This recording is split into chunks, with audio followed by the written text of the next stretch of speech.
This is just going to be a very quick tutorial. I was working on some client work recently where they sent me a KML file, and I encountered this issue that I found a solution for, so I thought I'd just share it quickly today in case anyone else encounters this.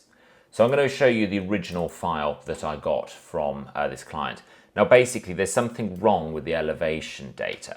So when I move the map, I sort of get this kind of odd parallax effect over the terrain. Now what's causing this and how do we fix it? So we're going to go to our original file. Now you're going to need to download and install a program called Google Earth Studio Pro. Once you have this on your desktop, you can open up the file and it should appear here. So we're going to go into the drop downs and we're going to find the actual track route, and then you're going to go properties. You're going to come over to altitude and you're going to change this from clamped to ground to relative to ground, and you're going to make sure that this slider is on the ground there. It's going to go OK, and then we're going to save this out. Save that down there.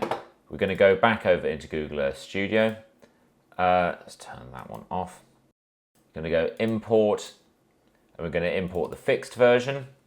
And there we go. This is now clamped to the ground, so you should be able to animate on it as you intended. Thanks for watching. I'm selling my map animations, so if you want to discuss any projects with me, then there's a Google form in the description. Thanks.